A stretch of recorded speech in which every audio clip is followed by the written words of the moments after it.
En algún lugar entre la memoria olvidada y la justicia pendiente, existe un valle donde el silencio guarda secretos que podrían reescribir décadas de historia suprimida.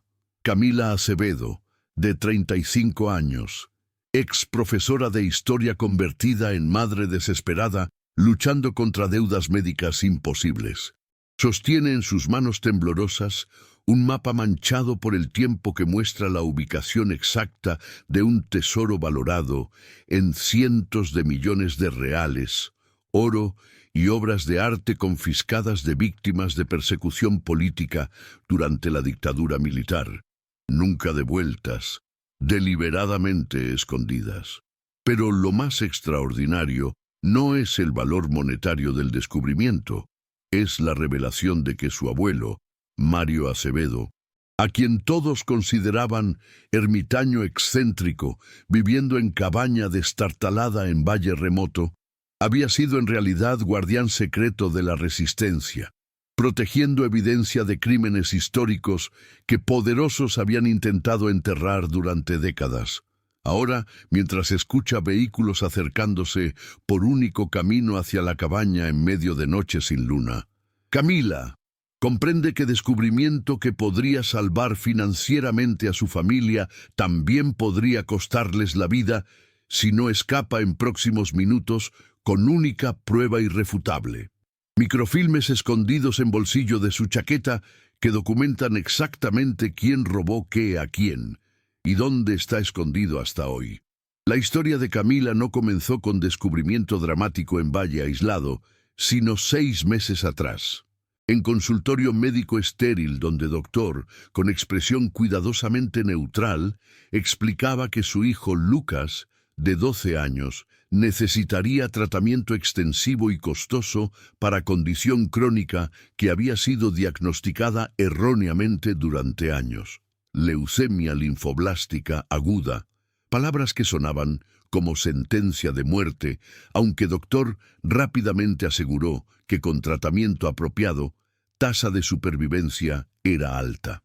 Pero tratamiento apropiado significaba quimioterapia agresiva, hospitalizaciones frecuentes, medicamentos especializados y costos que sistema público de salud sobrecargado no podía cubrir con velocidad necesaria. Camila había hecho cálculos inmediatamente. Instinto de sobrevivencia de madre soltera activándose. Necesitaba 90.000 reales para cubrir primer año de tratamiento en clínica privada, donde Lucas podría comenzar terapia inmediatamente en lugar de esperar meses en lista de espera pública. No tenía 90.000 reales, no tenía ni siquiera 900. Su salario como profesora de historia en escuela particular en crisis, escuela que reducía personal mensualmente, apenas cubría alquiler de casa pequeña en periferia y gastos básicos de alimentación. Había agotado tarjetas de crédito, había pedido préstamos a familiares que también luchaban financieramente, había vendido todo objeto de valor que poseía, y aún así, montaña de deudas médicas crecía más rápido de lo que podía escalar. Los cobradores del hospital privado, donde Lucas había sido finalmente diagnosticado correctamente, eran educados pero implacables, recordándole semanalmente que deuda acumulada requería plan de pago o acción legal.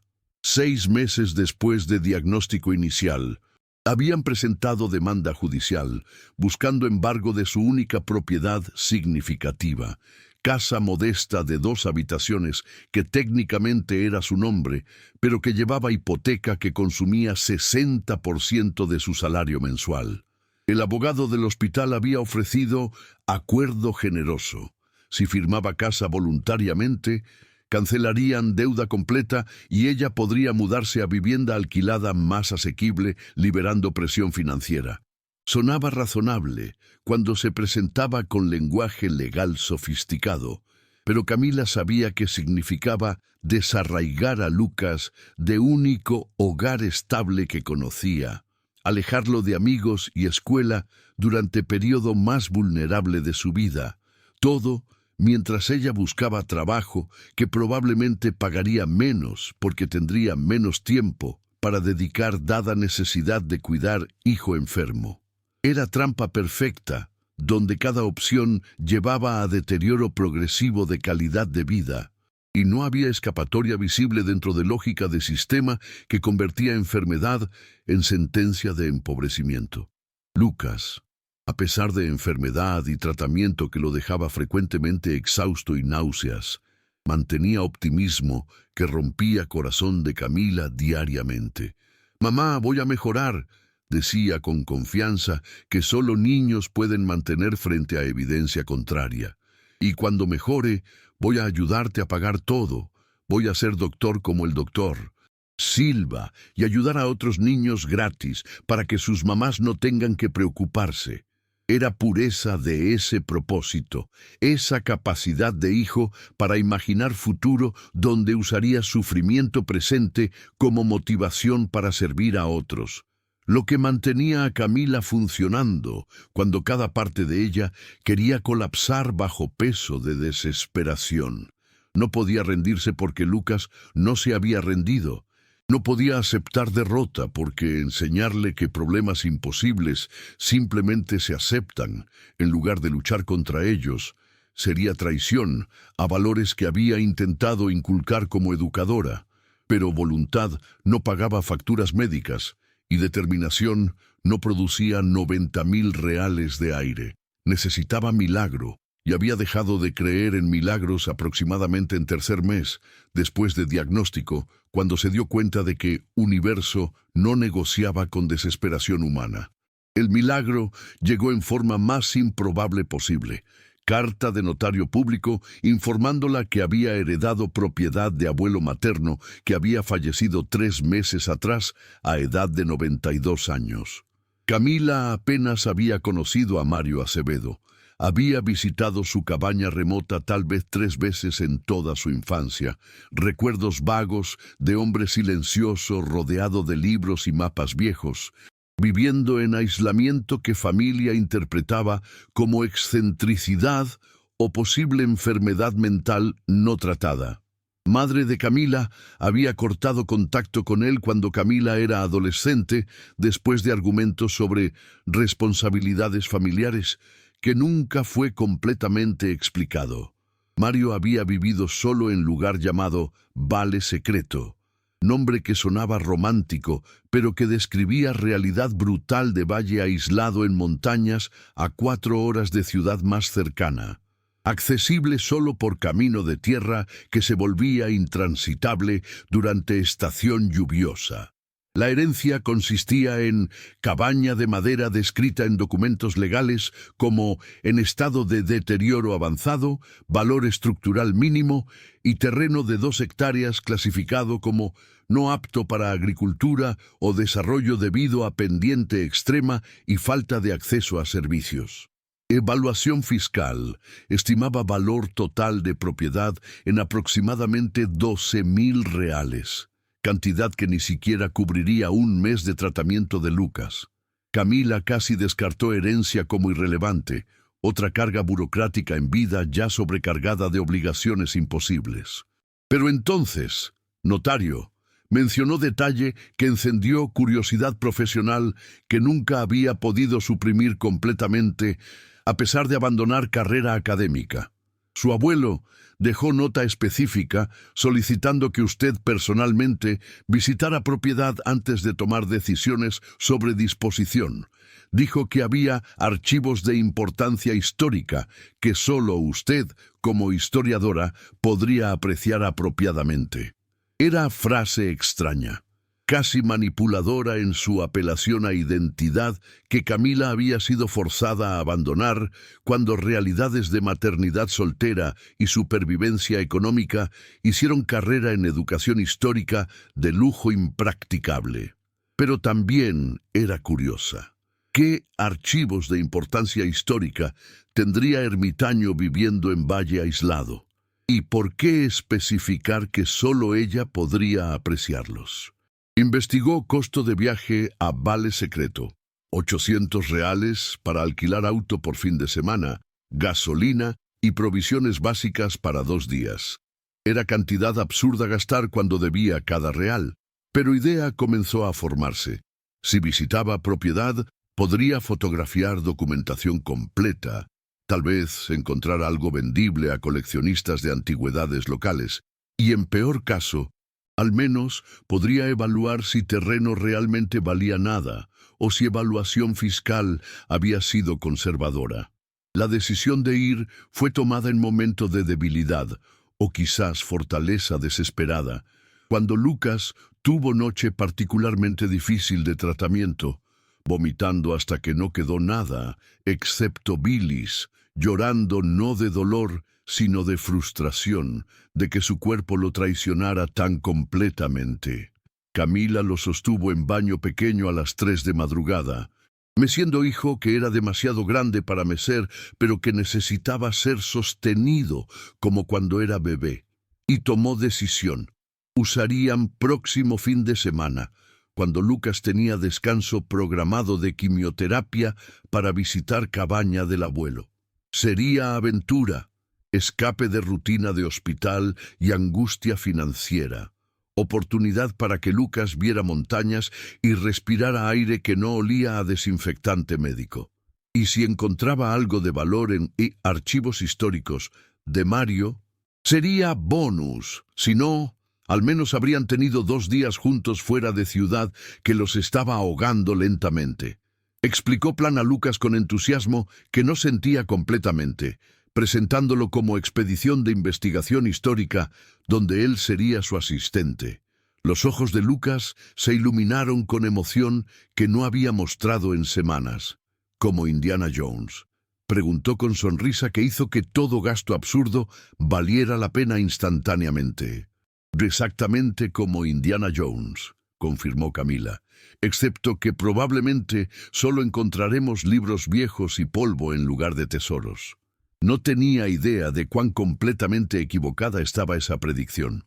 El viaje a Vale Secreto tomó 6 horas en lugar de 4, porque camino de tierra era peor de lo que mapas sugerían, y tuvieron que detenerse 3 veces porque Lucas necesitaba descansos por fatiga.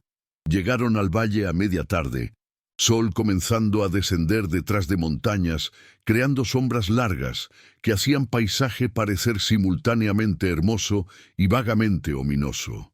Vale Secreto era nombre apropiado. Valle estrecho, encajado entre 2 cadenas montañosas, con vegetación densa que hacía difícil ver más allá de pocos metros del camino, y silencio tan completo que era casi físicamente opresivo. No había sonidos de civilización moderna, no tráfico distante, no aviones, no actividad humana, excepto ocasional ladrido de perro desde granjas dispersas que apenas eran visibles desde camino. La cabaña de Mario estaba al final de camino que terminaba en claro pequeño, rodeado de árboles antiguos. Estructura era exactamente como documentos legales habían descrito. Madera deteriorada con techo parcialmente colapsado, ventanas rotas, puerta colgando de una bisagra. Parecía más ruina que vivienda. Lugar donde nadie había vivido en años, aunque notario había dicho que Mario había habitado allí hasta semanas antes de su muerte. ¿Cómo alguien sobrevivía en condiciones tan primitivas a edad de 90 años? La pregunta flotó en mente de Camila mientras ayudaba a Lucas salir cuidadosamente del auto, asegurándose de que no se esforzara demasiado después de viaje agotador. Entraron a cabaña con cautela, Camila primero para verificar que piso no colapsaría bajo su peso. Interior era sorprendentemente seco a pesar de techo dañado. Aparentemente deterioro era más reciente, tal vez resultado de tormenta después de muerte de Mario.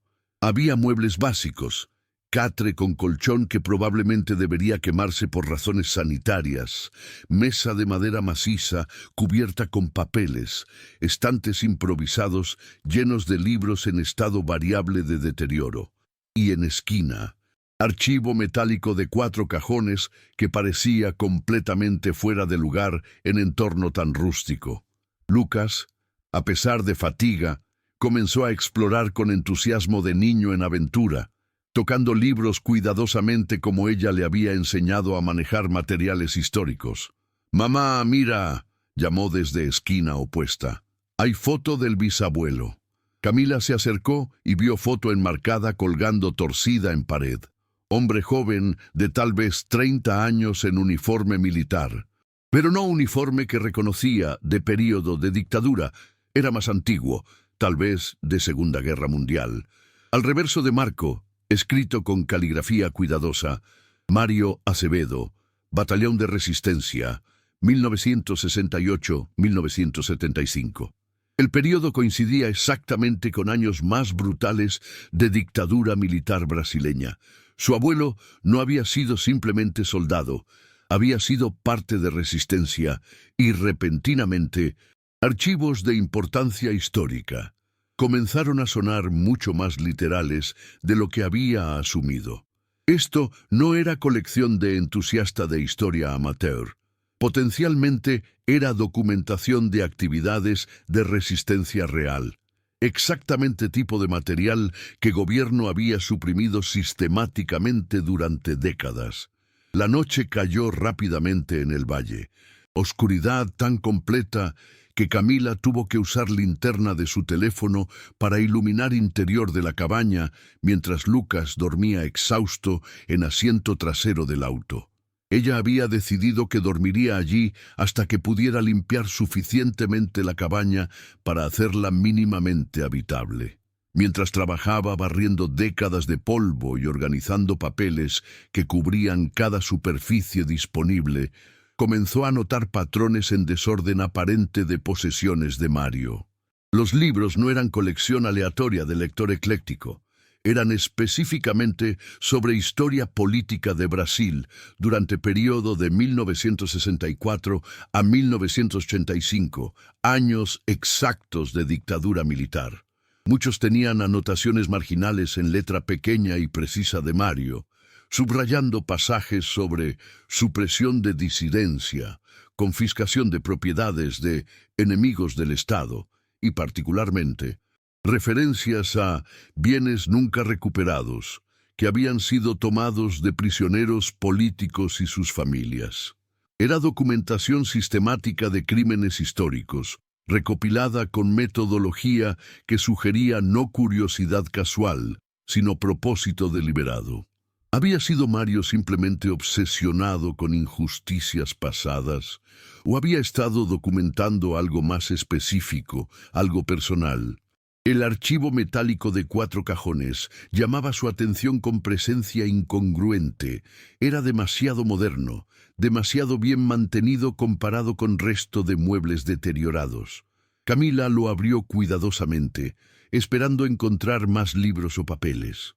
En cambio, primer cajón contenía mapas topográficos detallados de Vale Secreto y regiones circundantes, algunos marcados con símbolos que no reconocía inmediatamente: círculos rojos, X azules, líneas punteadas conectando puntos específicos. Segundo cajón contenía correspondencia, cartas escritas en código que parecía simple sustitución de cifrado, tipo que estudiante dedicado de historia podría descifrar con paciencia suficiente.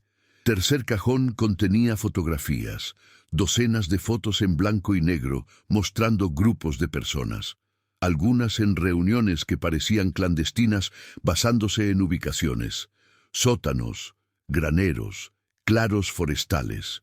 Camila reconoció a Mario en varias fotos, más joven pero inconfundible, y en cuarto cajón encontró algo que hizo que pulso se acelerara: lista mecanografiada de nombres, apellidos que reconoció como familias prominentes de región, junto a cantidades de dinero y descripciones de objetos. Familia Silva, 12 kilos oro en lingotes, 3 pinturas, Portinari, Di Cavalcanti, Segal, confiscado marzo 1971. Familia Rodríguez, 45 kilos oro, joyería valuada en 230.000 USD, 1973. Escrituras de propiedad de 3 haciendas. La lista continuaba por 5 páginas, totalizando lo que parecía ser cientos de millones en valores actuales. Camila se sentó pesadamente en silla, menos deteriorada, mente procesando implicaciones de lo que acababa de encontrar. Durante dictadura militar, gobierno había confiscado sistemáticamente propiedades de disidentes políticos bajo pretexto de seguridad nacional, supuestamente para ser custodiadas hasta que investigaciones concluyeran, pero como cualquier historiadora sabía, vasta mayoría de esos bienes nunca fue devuelta. Simplemente desapareció en corrupción institucional, apropiada por oficiales militares, colaboradores civiles o vendida en mercado negro. Lo que Mario parecía haber documentado era exactamente qué había sido tomado de quién, y si mapas en primer cajón eran lo que sospechaba, posiblemente dónde estaba escondido. Pero, ¿cómo había obtenido esta información? ¿Y por qué vivir en aislamiento extremo en lugar de revelar estos crímenes a autoridades cuando democracia fue restaurada en 1985, 40 años atrás?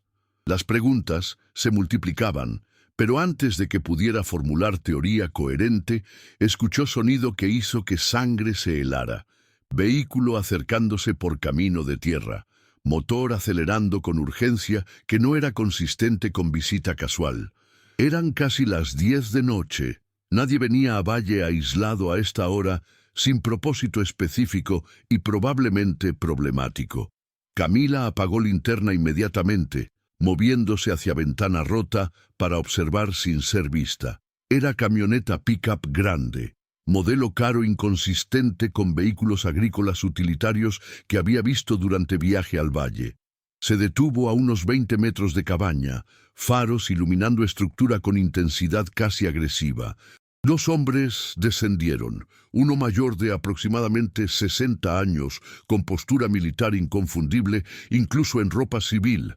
Otro más joven, probablemente 30 y tantos, con build de alguien acostumbrado a trabajo físico o ejercicio regular. El mayor caminó hacia cabaña con confianza de propietario, inspeccionando su propiedad. No visitante, respetando espacio ajeno. «Señora Acevedo», llamó con voz que intentaba sonar amigable, pero que contenía autoridad subyacente de alguien no acostumbrado a ser cuestionado. «Soy coronel reformado Álvaro Torres, vecino de su abuelo Mario. Vi luz aquí y quería asegurarme de que estuviera bien. Este valle puede ser peligroso de noche para quienes no lo conocen». Camila reconoció táctica inmediatamente. Era mismo tipo de aproximación condescendiente que había experimentado muchas veces como mujer sola. Presentar preocupación por seguridad como pretexto para establecer autoridad e interrogar intenciones. «Estoy bien, gracias», respondió desde ventana sin abrir puerta, solo evaluando propiedad que heredé. Torres se acercó más, ahora visible en luz de luna suficiente para que Camila viera expresión, preocupación superficial que no alcanzaba ojos calculadores. «Entiendo. Lamento mucho la pérdida de Mario. Era hombre singular. Vivió aquí muchos años, muy privado, muy cauteloso sobre su espacio». Hizo pausa significativa. «Supongo que encontró muchos papeles viejos, posesiones sin valor». Mario era acumulador, desafortunadamente. Guardaba todo tipo de basura sin importancia histórica real. La negación preventiva era tan obvia que habría sido cómica si no fuera inquietante. Torres claramente sabía o sospechaba qué había en cabaña, y estaba intentando establecer narrativa de que cualquier documento encontrado era basura sin importancia, antes incluso de saber qué Camila había descubierto. «Encontré algunos documentos interesantes», respondió Camila cuidadosamente, sin revelar qué específicamente. «Como historiadora, encuentro materiales de periodo de dictadura fascinantes. Planeo catalogarlos apropiadamente antes de decidir qué hacer con propiedad». Vio expresión de Torres endurecerse casi imperceptiblemente. «Señora Acevedo, como vecino y como alguien que conocía a Mario, debo advertirle que esta propiedad ha sido objetivo de vandalismo en pasado. No es segura para ocupación, especialmente no para mujer sola con hijo. El hecho de que supiera sobre Lucas, información que no había mencionado, fue primer indicio real de amenaza. Le haré oferta generosa. Compraré propiedad por 20,000 reales, efectivo, mañana mismo. Es más del doble de evaluación fiscal y le ahorrará complicaciones de intentar vender lugar que nadie más querrá. 20,000 reales era absurdamente bajo, considerando lo que documentos sugerían sobre valor histórico del sitio. Pero era también exactamente tipo de oferta diseñada para tentar a alguien en situación financiera desesperada de Camila, suficiente para parecer generoso, insuficiente para resolver problemas reales, pero tentador como alivio inmediato parcial. «Aprecio oferta», dijo Camila comprando tiempo, «pero necesito al menos semana para revisar todo apropiadamente antes de tomar decisiones». La expresión de Torres pasó de condescendencia amigable a algo más frío. «Señora Acevedo, realmente insisto en que reconsidere demora. Este valle tiene historia complicada. No todos aprecian atención de forasteros revolviendo asuntos viejos. Por su seguridad y la de su hijo, sería prudente aceptar oferta y regresar a ciudad donde pertenecen». Era amenaza apenas velada ahora. Pretensión de preocupación amistosa abandonada. Camila sintió miedo real, pero también ira de ser intimidada, de ser tratada como obstáculo menor a ser removido, de asumir que madre desesperada automáticamente cedería ante presión. Coronel Torres respondió con tono que había perfeccionado durante años, manejando administradores escolares condescendientes. «Esta es mi propiedad legalmente heredada. Tomaré tiempo necesario para evaluarla apropiadamente. Ahora es tarde y necesito descansar. Buenas noches». Cerró contraventana de madera sobre ventana rota, señal clara de que conversación había terminado. Escuchó a Torres decir algo a su acompañante, en voz demasiado baja para discernir, luego sonido de camioneta arrancando y alejándose. Pero no se sintió aliviada. Sabía que esto era solo primera aproximación y que próxima sería menos cortés. Pasó resto de noche sin dormir, dividiendo tiempo entre vigilar camino para detectar regreso de Torres y examinar documentos con urgencia renovada. Si Torres estaba tan ansioso por obtener propiedad y tan específico sobre no revolver asuntos viejos, entonces había algo en archivos de Mario que amenazaba directamente a él o a intereses que representaba. Recordó lista de familias prominentes en documentos de confiscación. ¿Torres era heredero de una de esas familias? ¿Era esa la razón de su interés? Comenzó a descifrar cartas codificadas, usando técnicas básicas de criptoanálisis que había enseñado en clases de historia como ejercicio para estudiantes. Código era simple sustitución, César con rotación variable. Tedioso, pero no imposible. Primera carta que decodificó completamente era de 1984, año antes de fin de dictadura, dirigida a M.A., de alguien firmando como Resistencia do Vale. Y si del Mario, situación se vuelve insostenible. Coronel Méndez y sus asociados planean transferir bienes confiscados a ubicaciones privadas antes de transición democrática. Necesitamos documentar todo antes de que evidencia desaparezca permanentemente. Tu posición como tesoreiro nos da única oportunidad de crear registro completo. Riesgo es extremo pero necesario. La carta confirmaba teoría. Mario no había sido simplemente documentador obsesivo, había sido activamente parte de resistencia, con acceso interno a información sobre dónde bienes confiscados estaban siendo escondidos. Camila encontró más cartas formando narrativa coherente. Grupo de resistencia local había identificado esquema de apropiación masiva de bienes confiscados ocurriendo en últimos meses de dictadura cuando oficiales corruptos se preparaban para transición a democracia. Mario Por razones que cartas no explicaban completamente, había tenido acceso a registros, posiblemente había trabajado en capacidad administrativa para militares, posición que usó para infiltración.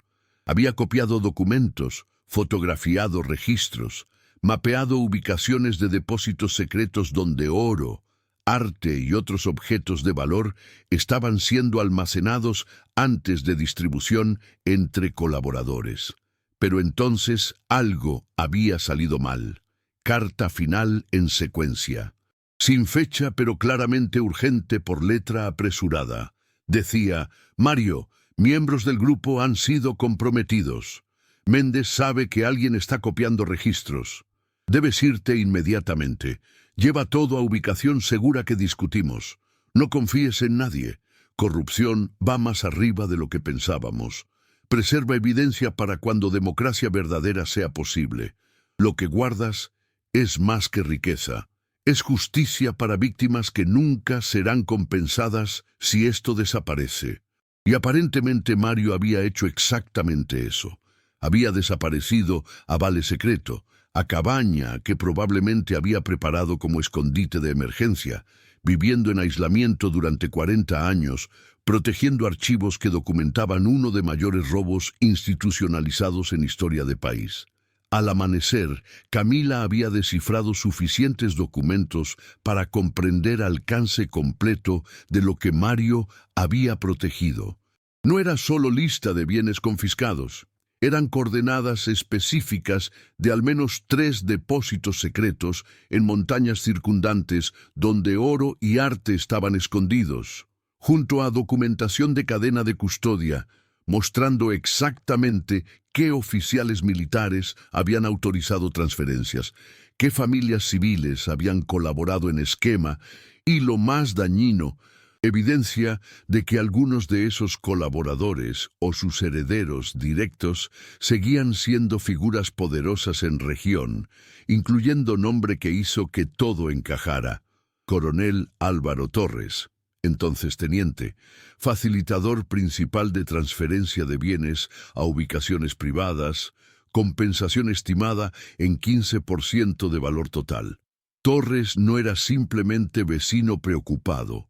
Era literalmente criminal documentado en archivos de Mario, heredero de fortuna construida sobre robo institucionalizado.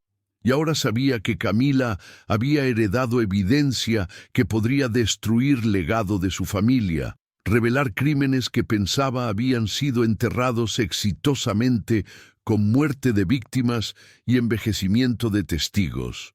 Por eso oferta de compra urgente, por eso amenazas apenas veladas, por eso certeza de que ella no pertenecía al Valle, porque su presencia aquí con acceso a archivos de Mario amenazaba fundamentos completos de poder local construido sobre silencio y olvido forzado. Camila fotografió documentos clave con su teléfono, agradecida de haber traído batería de repuesto porque señal de celular era inexistente, pero cámara funcionaba perfectamente. Necesitaba copias de seguridad de evidencia más importante porque instinto le decía que Torres regresaría, probablemente con métodos menos sutiles que oferta de compra condescendiente. Mientras trabajaba, Lucas despertó en auto, llamándola con voz adormilada. Salió a ayudarlo, asegurándose de que tomara medicamentos matutinos con agua y galletas que había traído. «Mamá, ¿encontraste tesoro como Indiana Jones?», preguntó con sonrisa que hacía todo valer la pena. Camila lo abrazó, sintiendo fragilidad de cuerpo que luchaba contra enfermedad, y tomó decisión que sabía era correcta, incluso si era peligrosa. Encontré algo mejor que tesoro, cariño. Encontré verdad que necesita ser contada. Sabía que sonaría dramático a oídos de niño de 12 años, pero también era literalmente preciso. Tenía en sus manos documentación de injusticia masiva, evidencia de crímenes que nunca habían sido juzgados, porque perpetradores habían controlado narrativa suficientemente largo como para que mayoría olvidara o dejara de importarle. Como historiadora, Tenía responsabilidad profesional de preservar y revelar verdad histórica. Como descendiente de Mario, tenía responsabilidad familiar de honrar sacrificio que él había hecho viviendo en exilio autoimpuesto durante 4 décadas. Y como madre desesperada con deudas imposibles, tenía tentación casi abrumadora de usar información como palanca para negociar, extorsionar a Torres y otros implicados por silencio, resolver problemas financieros mediante chantaje moral justificado por necesidad médica de Lucas. Era dilema que ningún manual de ética profesional o personal había preparado para enfrentar: preservar evidencia histórica y buscar justicia para víctimas hace décadas, versus usar conocimiento para rescatar hijo enfermo de sistema que lo condenaría a muerte si no podía pagar tratamiento. Principio versus pragmatismo, cuando pragmatismo literalmente significaba diferencia entre vida y muerte de su único hijo. Mientras procesaba peso imposible de decisión, escuchó vehículos aproximándose nuevamente, esta vez múltiples, al menos 3 por sonido de motores. Miró reloj, apenas las 7 de mañana. Torres no había esperado ni día completo antes de escalar. Camila tomó a Lucas de mano, lo llevó rápidamente dentro de cabaña y comenzó a buscar algo que instinto le decía debía existir. Cabaña había sido escondite de emergencia, lo que significaba que necesitaba ruta de escape. Mario había sido suficientemente paranoico como para vivir en aislamiento total durante 40 años. No habría creado refugio sin salida de respaldo. Sus ojos escanearon interior con urgencia renovada, buscando anomalía arquitectónica, irregularidad en construcción, cualquier cosa que sugiriera espacio oculto o pasaje secreto, y entonces lo vio. Sección de piso donde tablas corrían en dirección perpendicular a resto, patrón que solo tendría sentido si hubiera sido añadido después de construcción original para ocultar algo debajo. Mientras camionetas se detenían afuera y escuchaba puertas cerrándose con golpes que sonaban como finalidad, Camila comenzó a arrancar tablas con urgencia desesperada, rezando que intuición fuera correcta y que cualquier cosa debajo ofreciera salida antes de que Torres y quien fuera que había traído decidieran que persuasión había fallado y fuerza era necesaria. Bajo tablas había exactamente lo que esperaba y temía: escotilla de hierro con bisagras oxidadas pero funcionales, sellada con candado que sorprendentemente no estaba cerrado. Mario había dejado ruta de escape accesible, probablemente mantenida así durante todos esos años en caso de necesitar huir rápidamente. Camila lo abrió con esfuerzo, revelando escalera descendiendo a oscuridad que olía a tierra húmeda y aire estancado. No tenía idea a dónde llevaba, no tenía linterna suficientemente fuerte para iluminar profundidad completa, y estaba a punto de descender a espacio desconocido subterráneo con hijo enfermo, durante lo que ahora reconocía era emergencia real, no solo paranoia exagerada. Pero golpes en puerta de cabaña habían comenzado. No toque educado, sino martilleo demandante, y voz de Torres, todo pretensión de cortesía abandonada, gritaba: «Señora Acevedo, abra puerta inmediatamente. Tenemos orden de inspección de seguridad estructural que autoriza entrada. No haga esto más difícil de lo necesario». Era mentira obvia, no había manera de obtener orden legítima en horas desde medianoche, pero era tipo de mentira respaldada por hombres suficientes y disposición de usar fuerza que la hacía funcionalmente verdadera. «Lucas», susurró Camila, levantando hijo y bajándolo cuidadosamente por escotilla, «necesito que seas muy valiente ahora, como Indiana Jones en Templo Oscuro. Vamos a descender esta escalera y encontrar salida. ¿Puedes hacerlo?» Lucas, percibiendo urgencia real en voz de su madre, asintió con ojos grandes de miedo, pero sin protestar. Camila lo siguió, cerrando escotillas sobre ellos, justo cuando escuchaba Puerta de Cabaña siendo forzada con sonido de madera astillándose y voces de múltiples hombres entrando al espacio que acababan de abandonar. La oscuridad bajo la cabaña era absoluta y claustrofóbica.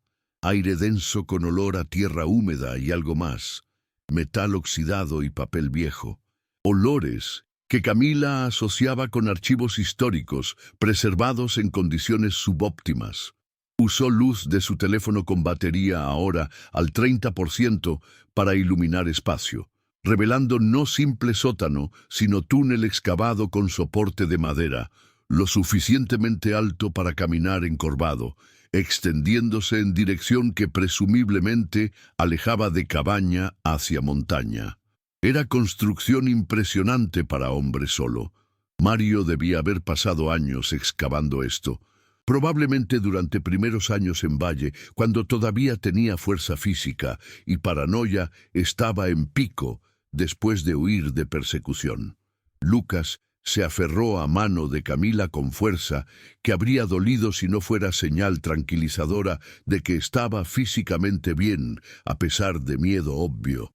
Arriba, escuchaban voces amortiguadas de hombres registrando cabaña, muebles siendo volcados, cajones siendo abiertos y contenidos desparramados. ¿Dónde está archivo de metal?, escuchó gritar a Torres con frustración creciente. «Búsquenlo todo. No puede haber ido lejos. Auto todavía está aquí». Camila sintió momento de triunfo frío. En prisa de última noche, había tenido presencia de mente de sacar documentos más importantes del archivo y meterlos en mochila que ahora llevaba en espalda, junto a medicamentos de Lucas y batería de repuesto de teléfono. Torres encontraría archivo pero vacío de evidencia más dañina. Comenzaron a moverse por túnel.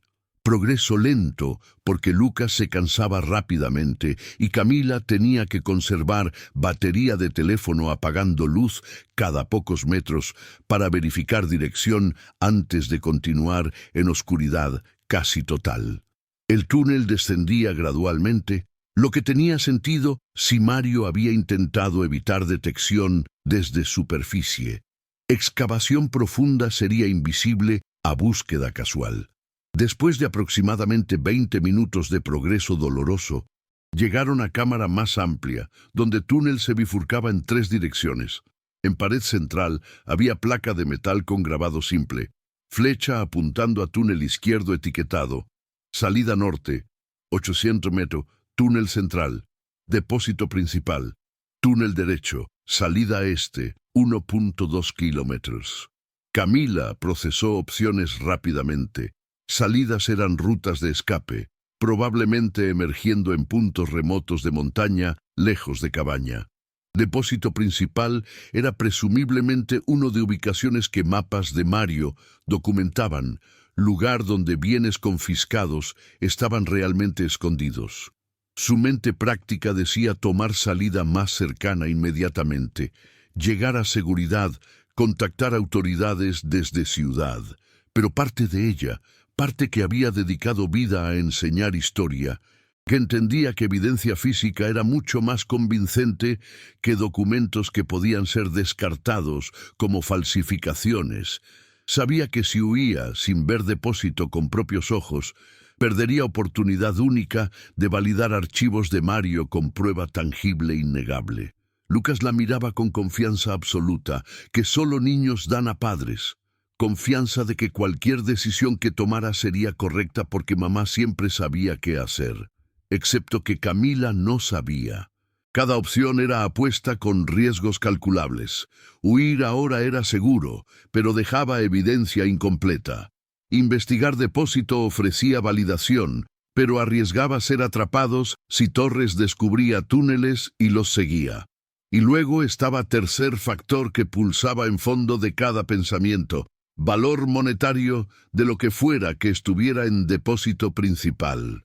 Si mapas de Mario eran precisos, había cientos de millones en oro y arte, suficiente para pagar tratamiento de Lucas 1000 veces, suficiente para nunca preocuparse por dinero nuevamente, suficiente para justificar cualquier racionalización moral sobre apropiación justa de bienes que de todas formas habían sido robados por criminales. La tentación era física. Dolor en pecho de madre que sabía que hijo necesitaba recursos que no tenía y que universo perverso había puesto solución exacta al alcance, mientras simultáneamente hacía moralmente imposible tomarla sin traicionar todo lo que había enseñado sobre integridad histórica y justicia. «Mamá», susurró Lucas, «¿estamos escondiendo del hombre malo como Indiana Jones escondía del nazis?» La comparación infantil era más precisa de lo que sabía. Torres y colaboradores históricos representaban exactamente tipo de supresión de verdad que película utilizaba nazis para simbolizar. «Sí, cariño», confirmó Camila, «y como Indiana Jones, necesitamos decidir si vamos directamente a seguridad o si investigamos misterio primero. Presentarlo como elección en lugar de decisión unilateral era técnica parental que había aprendido. Daba a Lucas sensación de agencia que reducía ansiedad. «¿Qué haría Indy?», preguntó Lucas con seriedad de niño, considerando dilema moral genuino. Camila casi rió por absurdo de buscar guía ética en película de aventura. Pero entonces se dio cuenta de que pregunta era profundamente relevante. Indiana Jones, en películas, siempre elegía preservar conocimiento histórico sobre ganancia personal. Siempre priorizaba pertenece en museo sobre enriquecimiento privado. Era exactamente dilema que enfrentaban, destilado a simplicidad que niño de 12 años podía comprender. «Indy investigaría», respondió Lucas con confianza, «porque artefactos históricos son importantes, pero iría cuidadosamente porque nazis son peligrosos». Camila sintió orgullo y terror simultáneos. Había criado hijo con valores correctos, pero esos valores ahora lo ponían en riesgo, porque seguirlos significaba no tomar ruta de escape inmediata. «Entonces investigaremos cuidadosamente», decidió, «pero solo por 15 minutos. Si parece peligroso, salimos inmediatamente». «¿Trato?», Lucas asintió, sellando pacto que posiblemente los salvaría o los condenaría, dependiendo de lo que encontraran en próximos minutos. El túnel hacia depósito principal descendía más abruptamente, requiriendo que Camila sostuviera a Lucas en secciones donde pendiente era demasiado empinada para que manejara solo.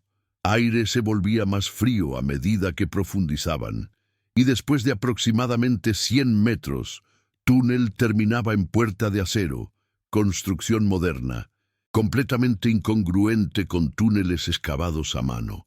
Tenía rueda de combinación como caja fuerte de banco, pero junto a ella, pegado con cinta deteriorada, había sobre con caligrafía de Mario: «Para mi heredero que tuvo coraje de llegar aquí. Combinaciones, fecha de nacimiento de tu madre en formato DDMMAAA. Lo que está adentro no es tuyo para tomar, pero es tuyo para proteger. Elige sabiamente. M.A.» Camila sintió lágrimas inesperadas. Mario había anticipado exactamente esta situación. Había sabido que quien fuera que heredara su misión enfrentaría tentación junto a responsabilidad. Calculó combinación rápidamente. Fecha de nacimiento de su madre, quien había sido hija de Mario, era 15 de marzo de 1965. Glincentol 3965. Giró rueda cuidadosamente a cada número, y con clic final satisfactorio, puerta se desbloqueó.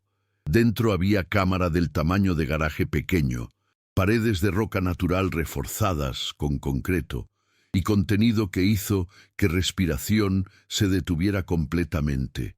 Estantes metálicos organizados meticulosamente con cajas etiquetadas, y en centro, montón de lingotes de oro apilados con precisión geométrica, cada uno marcado con sellos oficiales de Banco Central de Brasil de era de dictadura. Había también pinturas envueltas en plástico protector, Camila reconoció marcos, ornados típicos de período y estilos que correspondían a artistas mencionados en listas de confiscación de Mario.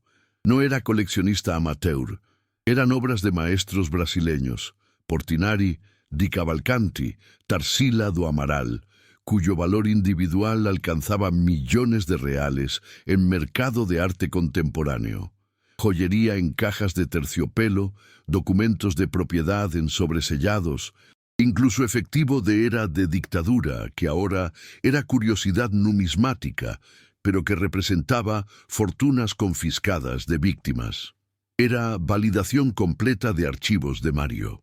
Todo lo que había documentado estaba aquí, preservado con cuidado obsesivo durante 4 décadas, esperando que democracia madurara suficientemente para que justicia fuera posible, que heredero correcto con valores correctos apareciera para completar misión que él había abandonado al envejecer. Lucas soltó pequeño jadeo de asombro. Incluso niño de 12 años podía reconocer que esto era tesoro real, no aventura imaginaria. «Mamá», susurró con reverencia, «¿esto es oro de verdad? ¿Podríamos...?»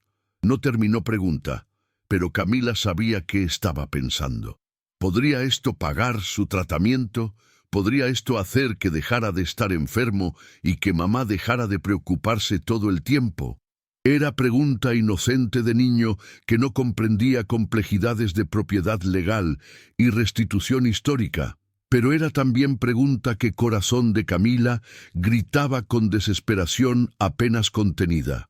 «¿Podría?», admitió Camila honestamente, «pero no es nuestro para tomar.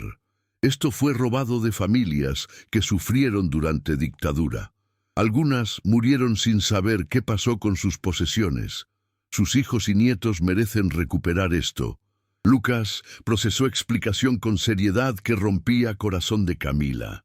«Pero nosotros también sufrimos», dijo con lógica simple de niño.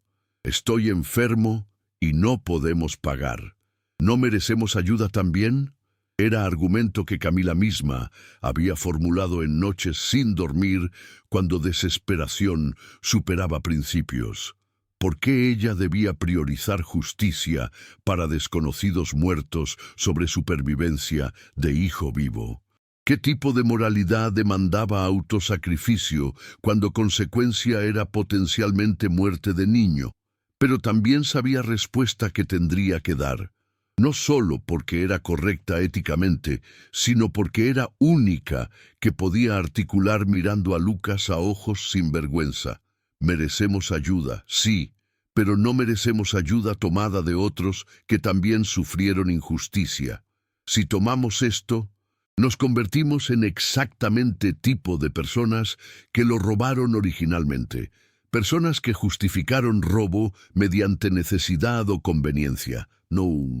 Tocó mejilla de Lucas suavemente. «Voy a encontrar otra forma de pagar tu tratamiento, te lo prometo, pero no será robando legado de víctimas de dictadura.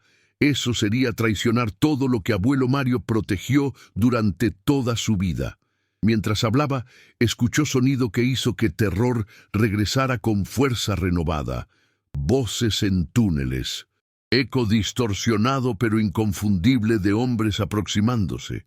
Torres había encontrado escotilla, había descendido con equipo y ahora estaba rastreándolos sistemáticamente. «Tienen que estar en uno de túneles», resonaba voz de Torres, más cercana de lo que Camila había esperado. «Divídanse, revisen todas las rutas, encuentren a mujer y al niño antes de que lleguen a salidas». Camila tomó decisión en fracción de segundo. Cerró puerta de cámara desde adentro, girando rueda de combinación para sellarla. Torres tendría que saber combinación o traer equipamiento de corte industrial para entrar. Cualquier opción tomaría tiempo que ella y Lucas usarían para escape. Pero al sellar puerta, también había sellado evidencia física dentro, haciendo imposible llevarla como prueba. Solo tenía documentos en mochila y fotografías en teléfono. Evidencia que Torres descartaría como falsificaciones si ella no podía mostrar depósito real. Había elegido proteger integridad de bienes confiscados sobre capacidad de probar su existencia, apostando que testimonio y documentación serían suficientes si lograban escapar y contactar autoridades apropiadas. Era apuesta enorme, pero era única consistente con valores que había articulado a Lucas segundos antes. No podía predicar integridad mientras simultáneamente saqueaba exactamente lo que proclamaba proteger. Guió a Lucas rápidamente de regreso a cámara de bifurcación.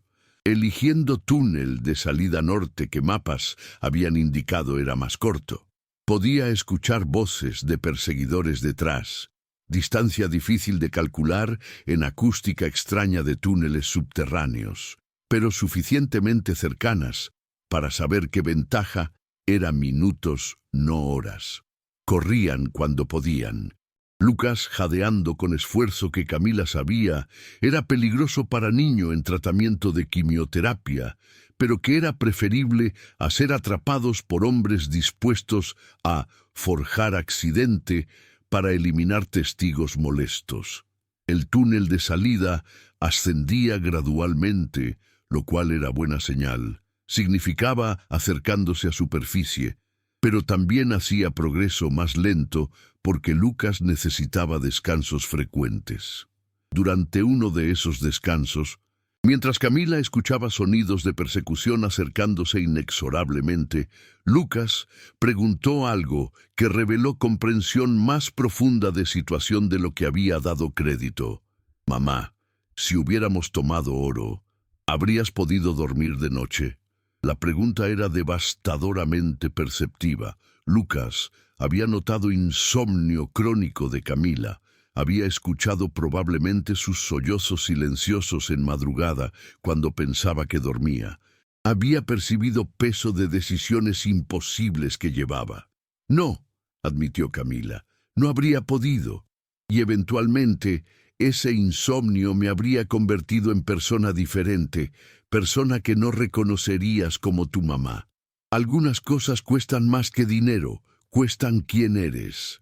Lucas asintió con sabiduría que ningún niño debería necesitar, pero que enfermedad y adversidad habían forzado a desarrollar prematuramente. «Entonces hiciste bien», dijo simplemente, y continuó trepando túnel con determinación renovada que le dio a Camila fuerza que no sabía que poseía. Finalmente, después de lo que pareció horas, pero que probablemente fue 30 minutos, vieron luz adelante. No luz artificial, sino gris tenue de amanecer nublado filtrándose desde superficie. Salida estaba camuflada detrás de vegetación densa, abertura apenas suficientemente grande para adulto pasar gateando. Emergiendo en ladera de montaña, aproximadamente 1,5 kilómetros sobre cabaña, según cálculo de Camila, basándose en topografía que había memorizado de mapas. Salieron a aire fresco de mañana, ambos empapados en sudor y temblando de agotamiento y adrenalina, pero vivos y libres, con evidencia documental intacta en mochila de Camila. Podía ver cabaña abajo en valle, rodeada ahora por 4 vehículos. Torres había traído refuerzos sustanciales, confirmando que esto no era simplemente disputa de propiedad, sino operación para suprimir evidencia de crímenes históricos a cualquier costo. Necesitaba llegar a civilización, contactar autoridades, encontrar a alguien con credibilidad suficiente para validar archivos de Mario antes de que Torres pudiera construir narrativa alternativa que la descartara como extorsionista delirante. Recordó nombre que había visto en cartas decodificadas de Mario, Dr. Francisco Neto, abogado de derechos humanos especializado en reparación de crímenes de dictadura, mencionado como contacto confiable en comunidad de resistencia. Si pudiera llegar a teléfono funcional, si pudiera contactar a Neto, tendría aliado con expertise legal y credibilidad moral para transformar documentos en su mochila de acusaciones improbables a evidencia procesable. Comenzaron descenso cuidadoso por ladera opuesta a valle, dirección que mapas indicaban llevaría eventualmente a camino secundario usado por agricultores locales. Era caminata de al menos 2 horas para persona saludable, probablemente 4 con Lucas en su condición debilitada, pero era única ruta que evitaba regresar cerca de Cabaña, donde Torres y equipo patrullaban. Durante descenso, Camila procesó decisión que había tomado en cámara del depósito. Había elegido principios sobre pragmatismo, integridad sobre supervivencia financiera, legado de víctimas desconocidas sobre necesidad desesperada de hijo conocido y amado. Parte de ella cuestionaba cordura de esa elección. ¿Qué tipo de madre priorizaba abstracción moral sobre vida concreta de su hijo? Pero parte más profunda, parte formada por años enseñando historia, por entender cómo silencio y olvido perpetuaban injusticias a través de generaciones. Sabía que si traicionaba misión de Mario, si usaba sufrimiento de víctimas de dictadura como vehículo para ganancia personal, estaría enseñando a Lucas lección más destructiva posible, que principios eran lujos que se abandonaban cuando presión era suficientemente alta. Y esa lección, una vez aprendida, transformaría tipo de persona que Lucas se convertiría, infectando cada decisión futura con veneno de relativismo moral, donde fines siempre justificaban medios, si necesidad era suficientemente urgente. Prefería arriesgar todo, incluso su vida y la de Lucas, en escape desesperado, que garantizar supervivencia mediante traición a valores que daban sentido a supervivencia en primer lugar. Después de hora y media de descenso agotador, con múltiples descansos para Lucas, finalmente llegaron a camino de tierra donde Camila tuvo golpe de suerte extraordinaria. Camión de granjero pasaba transportando productos a mercado de pueblo cercano. Detuvo vehículo con gestos desesperados. Y conductor, hombre de unos 50 con rostro curtido por años de trabajo al sol, se detuvo con expresión de preocupación genuina al ver mujer y niño, obviamente en angustia. ¿Necesitan ayuda?, preguntó con acento regional, fuerte pero comprensible. Camila, abandonando cualquier pretensión de dignidad, explicó rápidamente que habían tenido problema en propiedad familiar, en vale secreto, y necesitaban urgentemente llegar a ciudad más cercana, con servicio telefónico funcional. Granjero, con inclinación natural de personas rurales a ayudar sin hacer preguntas incómodas, les ofreció llevarlos a pueblo a 20 kilómetros, donde había cabinas telefónicas y pequeña estación de policía. Durante viaje en parte trasera de camión, acurrucada con Lucas, quien finalmente se permitía llorar de agotamiento y miedo acumulado, Camila formuló plan. Contactaría a Dr. Francisco Neto, enviaría fotografías de documentos de Mario como evidencia preliminar y solicitaría protección policial urgente, citando amenazas de parte de Coronel Torres. Era plan frágil que dependía de que Neto respondiera rápidamente a llamada de desconocida, haciendo afirmaciones extraordinarias, que policía local no estuviera comprometida por influencia de Torres y que pudiera articular caso convincentemente suficiente para que fuera tomada seriamente en lugar de descartada como histérica. Pero era único plan que tenía, y ejecutarlo requeriría cada gramo de credibilidad profesional, claridad de narrativa y urgencia moral que pudiera proyectar en próximas horas, antes de que Torres se diera cuenta de que habían escapado y movilizara recursos para silenciarlos permanentemente. El pueblo al que llegaron era exactamente tipo de comunidad pequeña, donde todos conocían a todos y forasteros atraían atención inmediata. Camila agradeció al granjero profusamente. Rechazó su oferta de esperar con ellos porque no quería involucrarlo más de lo necesario en situación que claramente involucraba peligro, y se dirigió directamente a cabina telefónica pública junto a pequeña tienda general.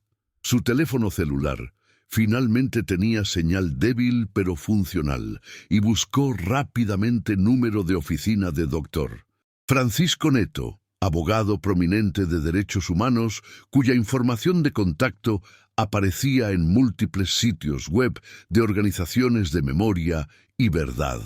Era sábado temprano por mañana. Probabilidad de que contestara era baja, pero marcó de todas formas con manos temblorosas. Para su sorpresa y alivio casi abrumador, después de 4 timbres, voz masculina respondió: «Doctor Francisco Neto». Camila respiró profundamente, organizando pensamientos que habían sido caóticos durante escape, pero que ahora necesitaba presentar con claridad profesional. «Doctor Neto, mi nombre es Camila Acevedo. Soy historiadora y nieta de Mario Acevedo. He encontrado documentos que creo son relacionados a investigación que usted ha conducido sobre bienes confiscados durante dictadura. Necesito urgentemente su ayuda porque mi vida y la de mi hijo están en peligro por personas que quieren suprimir evidencia». Petition esperaba escepticismo, demandas de credenciales, cuestionamiento de afirmaciones extraordinarias. En cambio, hubo pausa breve seguida de tono completamente diferente, urgencia y reconocimiento inmediato. Mario Acevedo. Había estado buscando conexión con él durante años. ¿Dónde está usted ahora exactamente? La respuesta de Neto validó algo que Camila había sospechado pero no confirmado. Mario no había sido completamente desconocido para la comunidad de derechos humanos, sino figura legendaria cuya existencia era conocida, pero cuya ubicación había sido secreto cuidadosamente guardado. Neto explicó rápidamente, mientras Camila escuchaba con incredulidad creciente. Mario Acevedo fue tesoureiro de célula de resistencia en Vale Secreto durante dictadura. Desapareció en 1985 con registros completos de esquema de confiscación y apropiación indebida operado por oficiales militares corruptos en región. He estado investigando caso durante 15 años, pero sin registros de Mario no teníamos evidencia suficientemente específica para procesar supervivientes o herederos. Si usted tiene documentos de Mario, señora Acevedo, literalmente tiene en sus manos clave para uno de casos más grandes de restitución histórica no resueltos en país. Camila sintió validación vertiginosa. No estaba loca, no estaba exagerando importancia. Esto era exactamente tan significativo como había creído. «Tengo documentos», confirmó. «Y fotografié todo antes de tener que huir. Pero coronel reformado Álvaro Torres y sus asociados están intentando activamente impedirme revelar evidencia.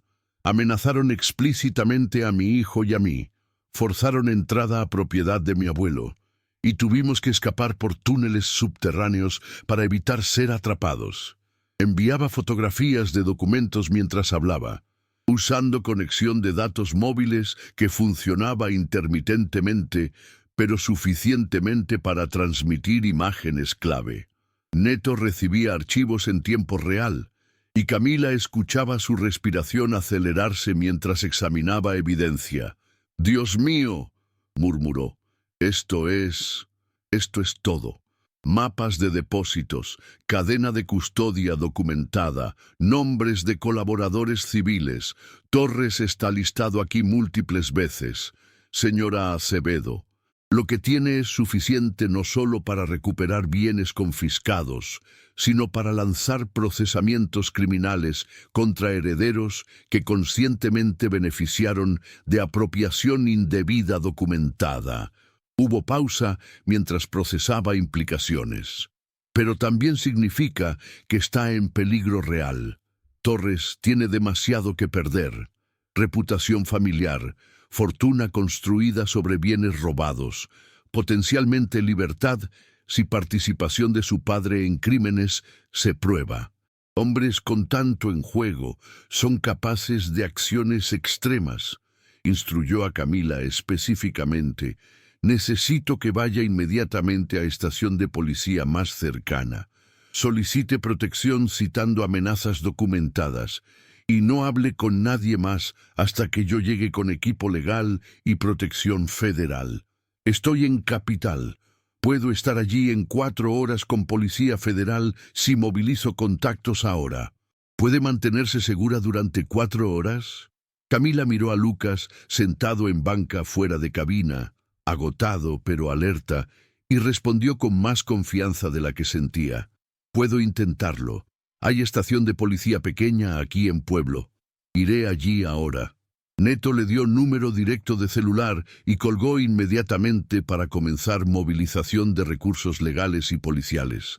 La estación de policía del pueblo era edificio modesto de 2 habitaciones con oficial único de guardia en fin de semana.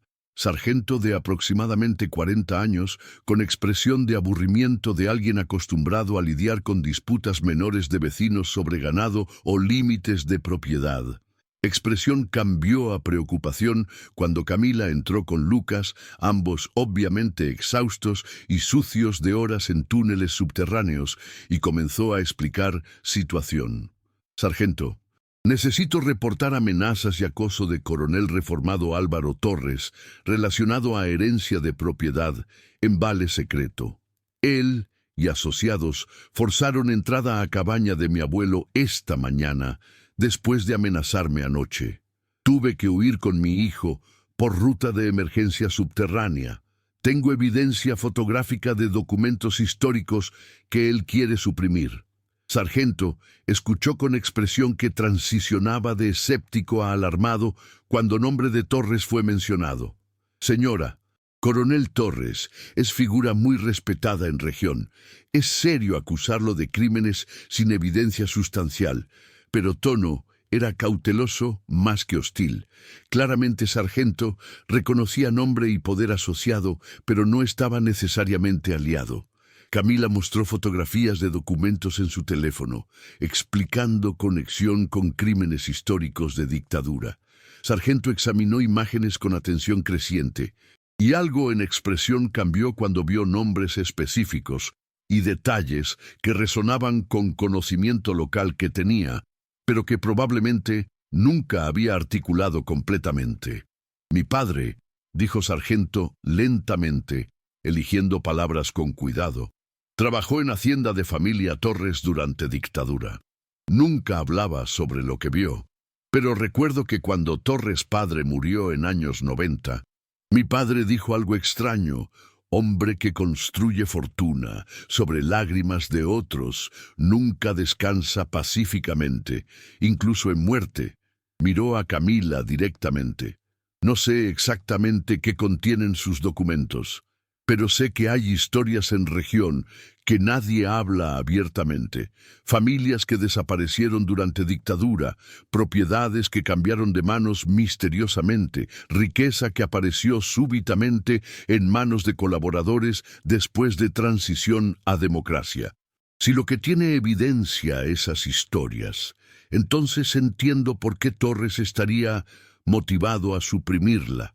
Era admisión cuidadosa de que corrupción histórica era conocimiento común local no hablado y que Sargento, aunque consciente de poder de Torres, no era necesariamente su protector.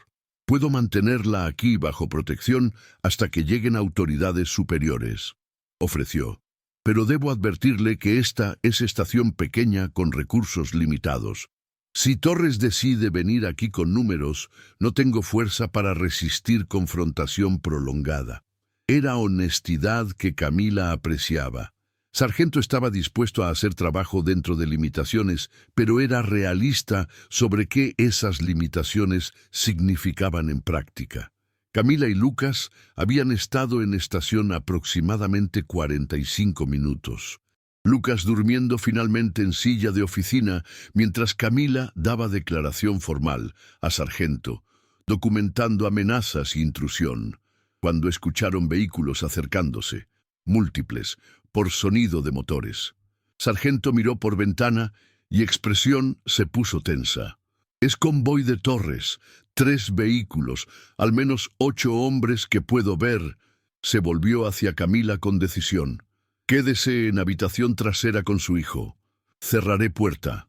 Oficialmente, no sé dónde está usted. Manejaré esto legalmente todo lo posible, pero si escala...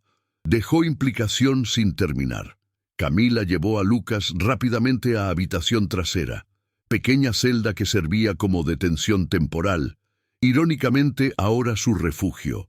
Escuchó puerta principal abrirse, voz de Torres, llenando espacio con autoridad de alguien acostumbrado a dominar conversaciones. Sargento Méndez, busco a mujer y niño que están trespasando en propiedad privada en Vale Secreto. Tengo razón para creer que vinieron a este pueblo. ¿Los ha visto? Tono era cortés, pero contenía amenaza subyacente. Pregunta que realmente era demanda disfrazada como consulta. Sargento respondió con profesionalismo cuidadoso. Coronel Torres, si tiene quejas legítimas sobre trespas, necesita presentar denuncia formal con evidencia.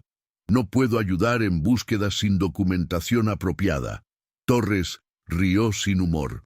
Sargento, no creo que entienda gravedad de situación. La mujer robó documentos de propiedad y está intentando extorsionarme con afirmaciones falsas sobre actividades de mi familia durante periodo histórico complejo. Es criminal y necesito recuperar propiedad robada antes de que cause más daño. Era inversión narrativa perfecta convertir a Camila de víctima de amenazas en perpetradora de extorsión, de protectora de evidencia histórica en ladrona de propiedad privada. Y venía de hombre con décadas de respeto comunitario contra mujer forastera desconocida haciendo acusaciones extraordinarias. Sargento vaciló. Y Camila sintió momento de terror de que autoridad local sucumbiría a presión de figura poderosa. Pero entonces Sargento dijo algo que reveló integridad fundamental. Coronel, con respeto debido a su posición, si esta es disputa sobre documentos y propiedad, entonces debe resolverse a través de canales legales apropiados. No puedo entregar ninguna persona a usted basándose solo en sus afirmaciones sin orden judicial o evidencia independiente de actividad criminal. Torres calló por momento, recalibrando claramente. Sargento Méndez, su padre trabajó para mi familia durante años. Fue tratado bien, compensado justamente. Esperaría que honrara esa relación siendo cooperativo ahora. Era amenaza velada usando lealtad histórica como palanca, implicando consecuencias para negarse. Sargento respondió con voz que había perdido cortesía cuidadosa. Exactamente porque mi padre trabajó para su familia. Coronel, sé que hay complejidades en historia que merecen ser examinadas por autoridades apropiadas, no resueltas mediante presión privada. He contactado a Policía Federal citando amenazas a seguridad de civiles.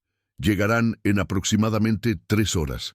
Hasta entonces, esta estación está bajo protocolo de protección. Le sugiero que regrese con documentación legal apropiada si tiene caso legítimo. Era declaración de independencia notable de oficial local contra figura que probablemente había intimidado a autoridades menores durante décadas. Torres claramente no había anticipado resistencia de sargento local. Calculaba opciones visiblemente. Podía forzar entrada con números superiores que tenía, pero eso convertiría situación de recuperación de propiedad privada en asalto a estación de policía. Crimen que ni siquiera sus conexiones podrían ocultar fácilmente. Está cometiendo error grave, Méndez, dijo finalmente, con voz que había perdido toda pretensión de civilidad. Cuando esto se resuelva, cuando se demuestre que mujer es extorsionista mentirosa, recordaré que eligió protegerla sobre cooperar con ciudadano respetado. Esa memoria afectará su carrera. Sargento no respondió. Simplemente mantuvo posición en puerta de estación, con mano descansando visiblemente en arma de servicio. No amenaza directa, pero señal clara de que resistiría intrusión física. Después de momento tenso que pareció extenderse por eternidad, Torres hizo gesto a sus hombres y regresaron a vehículos, pero en lugar de irse completamente, se estacionaron en formación bloqueando calle principal de pueblo, asedio improvisado de estación de policía. Era escalación dramática. Torres estaba apostando todo, presumiblemente calculando que si podía prevenir que Camila contactara a autoridades federales, podía aún controlar narrativa. Pero lo que claramente no sabía era que Camila ya había contactado a Dr. Neto, que documentos ya estaban con abogado prominente y que ruedas de investigación federal ya estaban en movimiento independientemente de si Torres capturaba a Camila ahora o no. Había perdido guerra en momento que evidencia fotográfica salió de sus manos, pero no había aceptado esa realidad aún. Las 3 horas siguientes fueron tensión sostenida casi insoportable.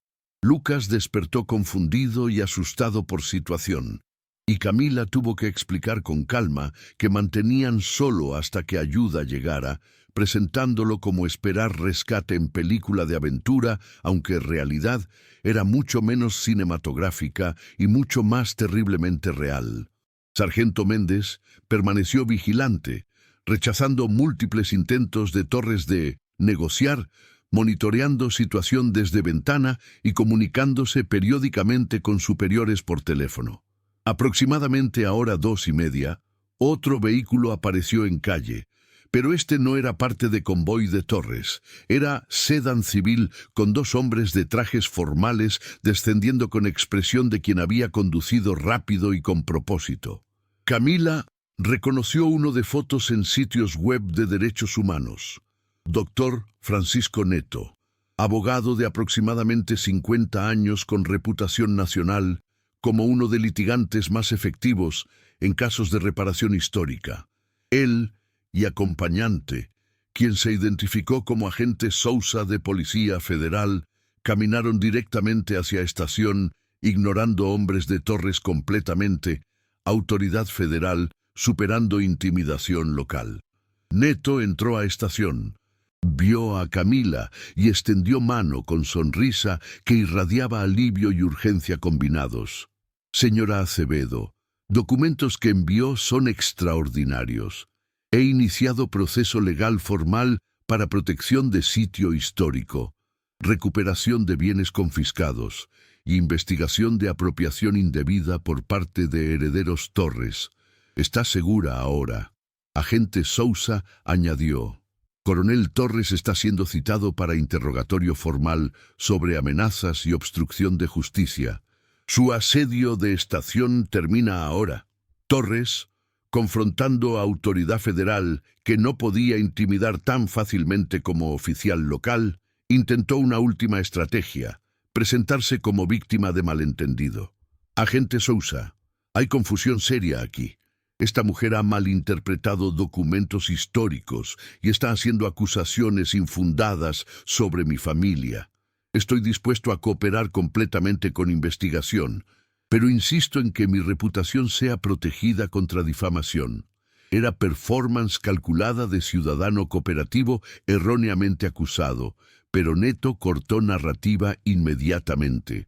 Coronel Torres, documentos que señora Acevedo preservó incluyen registros detallados de transferencia de bienes confiscados específicamente a depósitos controlados por su padre, Coronel Méndez Torres, con notación de compensación de 15% del valor total por servicios de facilitación. Eso no es malinterpretación. Es evidencia documentada de apropiación indebida institucionalizada. Tendrá amplia oportunidad de responder a acusaciones a través de canales legales apropiados, pero intimidación de testigos y obstrucción de evidencia son crímenes adicionales que está cometiendo activamente en este momento. Torres palideció visiblemente. Su estrategia completa había dependido de suprimir evidencia antes de que alcanzara ojos de autoridades creíbles, y ahora enfrentaba realidad de que no solo había fallado, sino que había agregado crímenes contemporáneos a crímenes históricos de su familia. «Esto no ha terminado», dijo con impotencia evidente de alguien cuyo poder se revelaba repentinamente limitado cuando confrontado por fuerza institucional mayor. «Tengo recursos legales. Tengo conexiones. Tengo...» Agente Sousa interrumpió. «Tiene derecho a abogado, coronel. Le sugiero que lo ejerza. Ahora, despeje el área o añadiré obstrucción de operación federal a lista de cargos que compilaré». Torres finalmente retrocedió, convoy dispersándose con derrota que era tangible incluso en movimiento de vehículos alejándose con velocidad que sugería retirada en lugar de partida voluntaria. Cuando finalmente todo se calmó, cuando Lucas estaba seguro en asiento trasero de auto de Neto, bebiendo jugo y comiendo galletas que abogado había traído previsoramente, cuando tensión de horas de confrontación comenzaba a aflojarse, dejando solo agotamiento en su lugar, Camila finalmente se permitió momento de colapso emocional que había estado conteniendo. Lloró, no lágrimas delicadas, sino sollozos que sacudían cuerpo completo. Liberación de meses de desesperación financiera, días de terror genuino por seguridad de Lucas, y finalmente, alivio de haber sobrevivido a confrontación que podía haber terminado mucho peor. Neto la dejó llorar sin intentar consolar prematuramente. Comprensión de alguien que había trabajado con sobrevivientes de trauma suficiente para saber que catarsis no debía interrumpirse. Cuando finalmente se calmó suficiente para hablar coherentemente, él le explicó próximos pasos. Archivos de Mario son evidencia en caso criminal y civil que tomará años resolver completamente. Usted será testigo principal, lo que significa protección continua y compensación por tiempo dedicado a proceso legal. Pero más importante, señora Acevedo, ha hecho algo extraordinario. Ha validado sufrimiento de docenas de familias que nunca supieron qué pasó con propiedades confiscadas. Ha expuesto corrupción, que operó impunemente durante 40 años, y ha honrado legado de hombre, su abuelo, que sacrificó vida normal para proteger verdad histórica.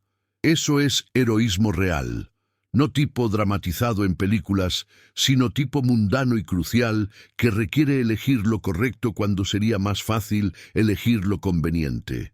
Camila pensó en momento en cámara de depósito, cuando había cerrado puertas sobre cientos de millones en oro y arte. Había rechazado tentación de resolver problemas financieros mediante apropiación justificada por necesidad, y había elegido preservar integridad de evidencia histórica sobre supervivencia económica personal. No se había sentido heroica en ese momento. Se había sentido aterrorizada y ligeramente insana. Pero ahora, mirando a Lucas dormido en asiento trasero con expresión pacífica que no había mostrado en meses, comprendió que hijo había presenciado lección más importante que podía enseñar, que principios no eran abstractos, sino guías para acción cuando elecciones importaban más, y que el legado que dejaban no era medido en riqueza acumulada, sino en integridad mantenida cuando habría sido más fácil rendirse. Los 18 meses siguientes fueron periodo de transformación que Camila nunca habría podido imaginar durante aquellos días desesperados cuando deudas médicas amenazaban con destruir su familia. El caso legal contra herederos de colaboradores de dictadura, liderado por Dr. Neto con Camila como testigo principal, se convirtió en uno de procesamientos más significativos de restitución histórica en historia reciente del país. Torres y otros descendientes de familias que habían apropiado bienes confiscados enfrentaron acusaciones tanto criminales por obstrucción de justicia contemporánea como civiles por beneficiarse de apropiación indebida documentada. Más importante para Camila personalmente, tribunal ordenó compensación para testigos en casos de derechos humanos, reconociendo que su testimonio y preservación de evidencia habían sido cruciales para recuperación de justicia histórica. La compensación no era fortuna, aproximadamente 60.000 reales distribuidos durante período de investigación, pero era suficiente para cubrir diferencia entre lo que sistema público de salud proporcionaba y lo que tratamiento óptimo de Lucas requería. Por primera vez en año y medio, Camila podía respirar sin peso constante de terror financiero, aplastando cada momento de paz. Lucas respondía bien a tratamiento. Médicos hablaban de remisión con optimismo cauteloso que gradualmente se volvía menos cauteloso a medida que meses pasaban sin recaída. La revelación de archivos de Mario desencadenó serie de descubrimientos adicionales que validaron su preservación obsesiva de evidencia. Equipos de arqueólogos e historiadores, trabajando con coordenadas de mapas que Mario había protegido durante 40 años, localizaron los 3 depósitos secretos en montañas alrededor de Vale Secreto.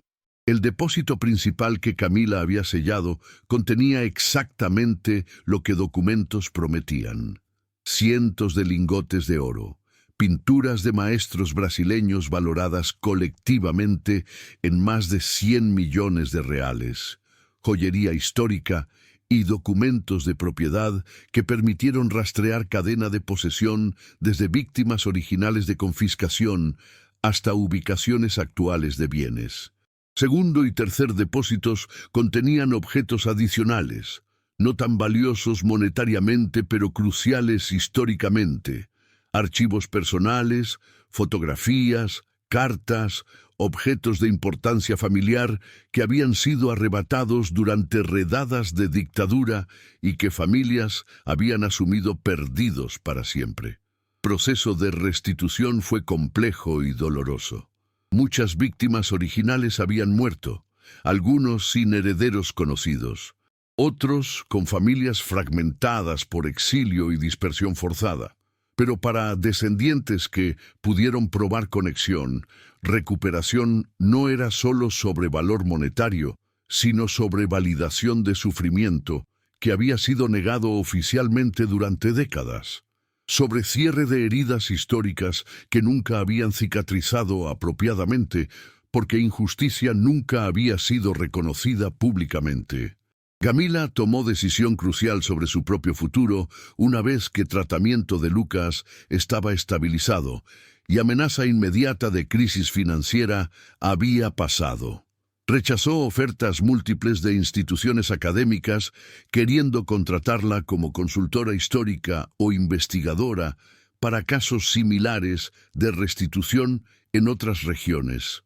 Las ofertas eran tentadoras: salarios sustanciales, prestigio profesional, oportunidad de continuar trabajo que había descubierto ser profundamente significativo. Pero después de consultar con Lucas, cuya opinión valoraba porque él había sido parte integral de toda experiencia, decidió en cambio transformar Cabaña de Mario en centro de memoria y educación. Usó combinación de compensación de testimonio, pequeño subsidio de gobierno para preservación de sitio histórico y donaciones de organizaciones de derechos humanos para restaurar estructura que había sido casi destruida durante confrontación con Torres. Cabaña se convirtió en Centro Mario Acevedo de Memoria y Justicia, no museo convencional sino espacio educativo activo donde estudiantes de escuelas regionales podían aprender sobre dictadura no mediante abstracciones de libro de texto, sino mediante documentos reales, testimonios de familias afectadas y comprensión tangible de cómo silencio y olvido perpetuaban injusticia a través de generaciones. Camila misma lideraba tours educativos, enseñando historia que había vivido personalmente en lugar de solo estudiado académicamente, con Lucas frecuentemente asistiendo como ejemplo viviente de por qué preservar verdad histórica importaba, porque afectaba decisiones contemporáneas que moldeaban tipo de sociedad que heredaría. El trabajo en centro no pagaba tan bien como ofertas académicas que había rechazado, pero proporcionaba algo que Camila había descubierto valía más que seguridad financiera óptima: propósito alineado con valores, vida donde cada día reafirmaba elecciones que había hecho en cámara de depósito cuando cerró puertas sobre fortuna en lugar de apropiarla. Visitantes al centro, estudiantes, investigadores, sobrevivientes de dictadura y sus descendientes, frecuentemente preguntaban versión de misma pregunta que había atormentado a Camila durante meses después de confrontación. ¿Alguna vez lamentó no tomar al menos porción de oro para pagar tratamiento de su hijo? ¿No habría sido justificado dada necesidad médica urgente? Camila había formulado respuesta que era honesta sobre complejidad, en lugar de pretender que decisión había sido simple. Lamento muchas cosas sobre ese periodo. Lamento no haber conocido mejor a mi abuelo mientras vivía. Lamento que el sistema de salud esté estructurado de manera que enfermedad se convierta en crisis financiera. Lamento que justicia para víctimas de dictadura tomó 40 años y vida de hombre dedicado a preservarla. Pero no lamento haber cerrado esa puerta sin tomar nada, porque en momento que importaba, elegí tipo de persona que quería ser y tipo de mundo que quería que Lucas heredara. Si hubiera tomado oro, habría resuelto problema inmediato, pero habría creado problema moral permanente.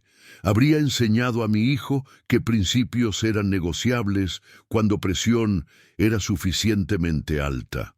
Y esa lección, una vez aprendida, habría infectado cada decisión futura que tomara, convirtiendo integridad en artículo de lujo en lugar de fundamento de carácter. Torres enfrentó consecuencias que fueron significativas, aunque no tan severas como algunos defensores de justicia habrían deseado. Cargos criminales por obstrucción de justicia y amenazas resultaron en sentencia suspendida debido a edad y falta de antecedentes criminales previos. Pero componente civil de caso fue devastador para legado familiar.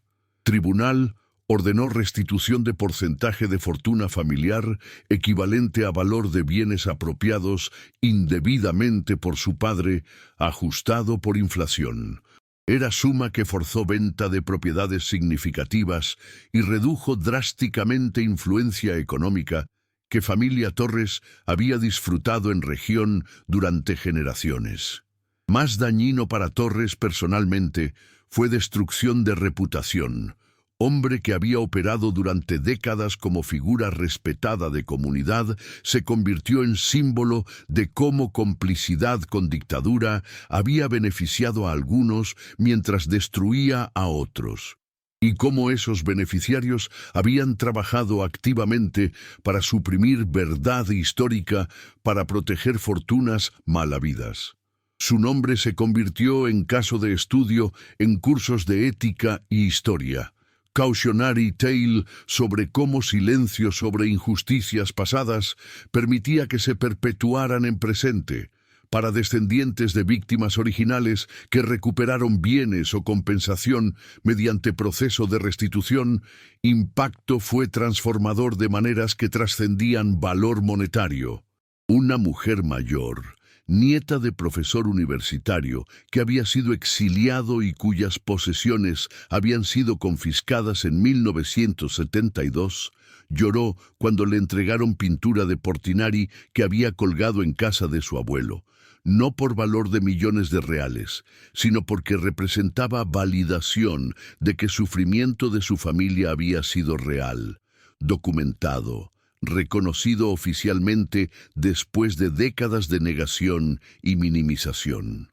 Camila desarrolló relación particularmente cercana con Dr. Neto, quien se convirtió en mentor y colaborador en expansión de modelo de Centro Mario Acevedo a otras regiones donde crímenes similares de dictadura permanecían no documentados o no resueltos.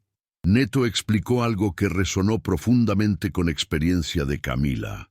Mayor victoria de regímenes autoritarios no es durante su período de poder activo, sino durante décadas después, cuando logran convencer a sociedad de que mejor olvidar pasado y seguir adelante. Esa narrativa de olvido sirve perfectamente a quienes se beneficiaron de injusticias, permite que mantengan fortunas robadas, poder mal habido, reputaciones no merecidas. Su abuelo Mario comprendió eso, y por eso dedicó vida entera no solo a preservar evidencia, sino a asegurar que llegara a manos de alguien que entendiera responsabilidad moral de revelarla, incluso cuando sería más fácil y más provechoso no hacerlo. Usted completó misión que él comenzó, no porque ganó algo de eso personalmente, sino porque reconoció que hay cosas más importantes que ganancia personal: verdad, justicia y tipo de sociedad que construimos mediante elecciones que hacemos cuando nadie nos obliga a elegir correctamente. Era articulación perfecta de lo que Camila había llegado a comprender mediante experiencia vivida, que el legado no se medía en riqueza acumulada, sino en integridad mantenida, en verdad preservada, en elecciones que priorizaban bien colectivo sobre beneficio individual, incluso cuando costo personal era sustancial. Lucas, ahora de 14 años y en remisión estable que médicos comenzaban a llamar curación, con confianza creciente, había desarrollado interés propio en historia y justicia social que Camila atribuía directamente a haber sido parte integral de experiencia en Vale Secreto. Escribió ensayo para clase de escuela sobre momentos que definen carácter, donde describió descenso por túneles subterráneos huyendo de amenazas, llegada a cámara de depósito llena de tesoro y decisión de su madre de cerrar puertas sin tomar nada. Mi mamá me enseñó que heroísmo real no es sobre tener superpoderes o hacer cosas imposibles.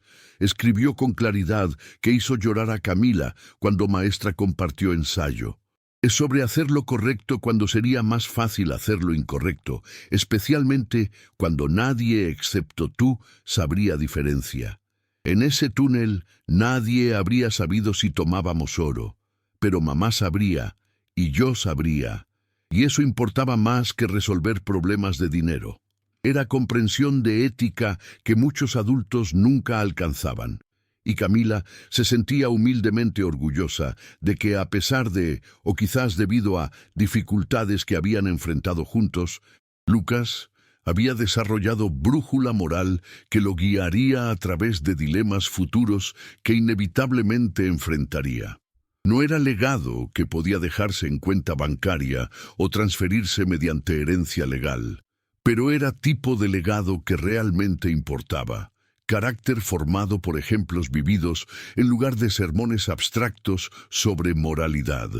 El aniversario de 2 años de descubrimiento de archivos de Mario fue marcado con ceremonia oficial en Centro de Memoria, asistida por sobrevivientes de dictadura, descendientes de víctimas, funcionarios gubernamentales y estudiantes cuyas vidas habían sido tocadas por historia que Camila había preservado y compartido. Durante discurso, Camila reflexionó sobre pregunta que visitantes hacían frecuentemente. ¿Valió la pena? ¿Valió terror, peligro, años de trabajo en restitución en lugar de carrera más lucrativa? Su respuesta había evolucionado con tiempo, pero esencia permanecía constante. Si mides valer la pena solo en términos de beneficio personal inmediato, entonces decisiones que tomé parecen absurdas.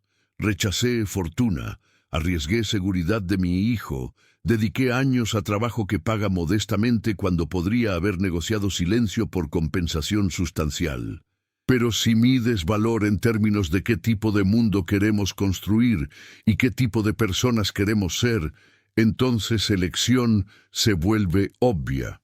Vivimos en sociedad construida sobre millones de decisiones individuales entre principio y conveniencia.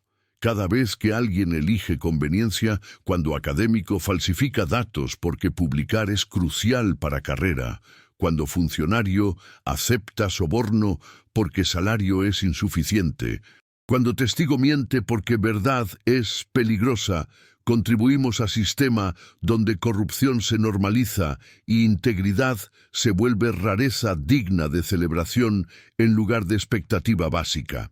El mayor tesoro que descubrí en Vale Secreto no fue oro en depósito, sino comprensión de que dignidad, capacidad de vivir según valores declarados incluso cuando cuesta algo, es única posesión que realmente nos pertenece y que nadie puede arrebatar a menos que la entreguemos voluntariamente.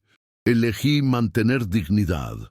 Todo lo demás, validación histórica, restitución para víctimas, educación de próxima generación sobre importancia de memoria, son bonificaciones valiosas pero secundarias a decisión fundamental de ser persona que puede mirarse en espejo sin vergüenza.